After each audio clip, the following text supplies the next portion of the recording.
Hi, my name is Amy Flynn, and I am a teacher at Wingcote Elementary School in Cheltenham School District.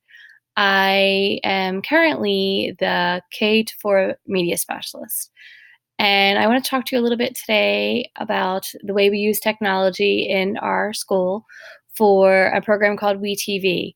And that program is for kids and it's by kids.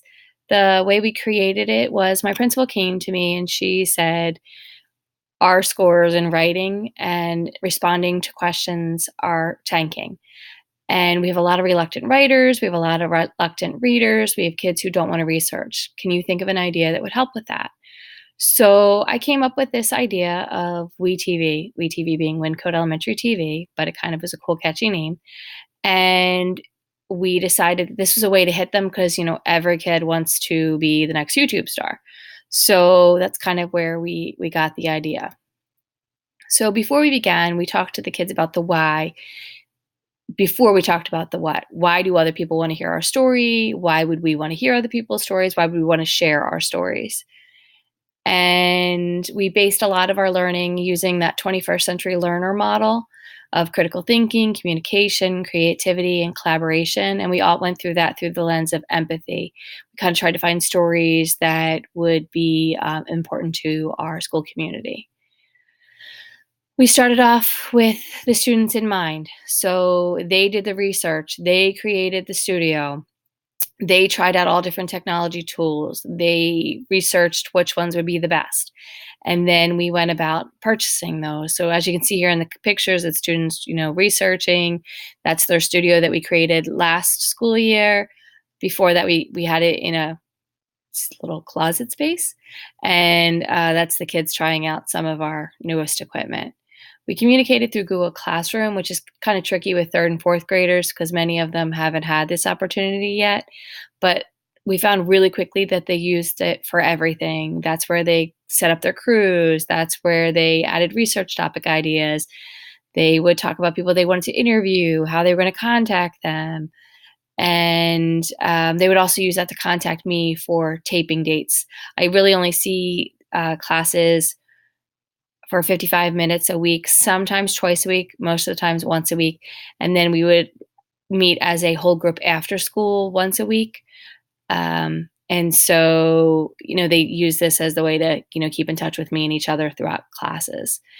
They would collaborate this year using our Team Drive more often than the Google Classroom. Google Classroom is more for them to kind of like talk back and forth, but the Team Drive is where they would go and store all their information, where they would store their research, where they would store pictures for backgrounds, for green screens.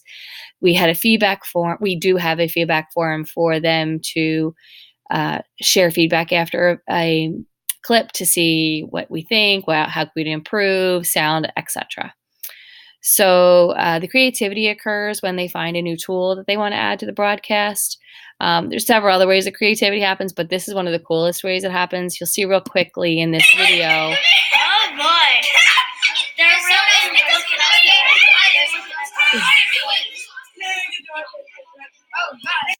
As you can see there, they're realizing that they can make things disappear and reappear with the green screen.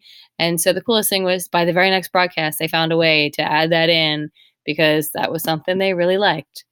So what we found throughout this process is that it encouraged kids to research and write. I had kids who have IEPs all the way to GIEPs, to kids from typical classrooms who could not wait to research because they wanted to get on air.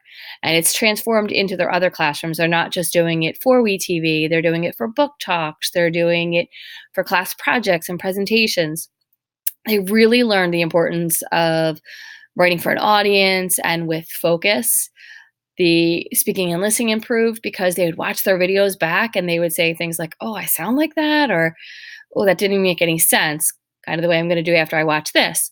And they really learned to work together with a positive way. So it was really kind of cool. So they also last year became advocates for technology. They went to the Capitol. They talked to our state representatives, talked to them about why we should continue to have technology and ways to fund that.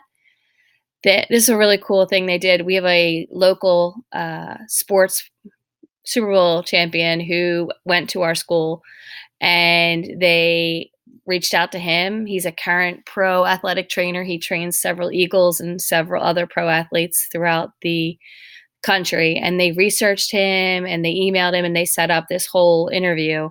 And it was pretty cool. Another really cool interview we did was Tuskegee Airmen, which was historical. It was amazing.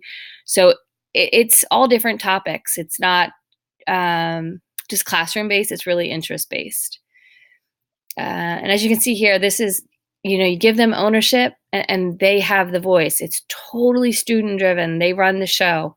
It's news for them, by them. This is a video of me watching from outside of the studio. And as you can see, they're totally setting it up all on their own. They have great use of technology. We use TouchCast as our main way of videotaping, and then we transfer to iMovie to do a little bit more of the fine tuning of the editing. But most of my fourth graders can do that completely on their own. My previous classes from 2 or 3 years ago, they'll send me videos from their middle school of what they're doing. So it's kind of neat because they want feedback that way. I would completely encourage you to check out our YouTube channel that has our weekly announcements on it, and I left that on here. I also gave you a really quick one about our author illustrator that we recently had. So feel free to check those out.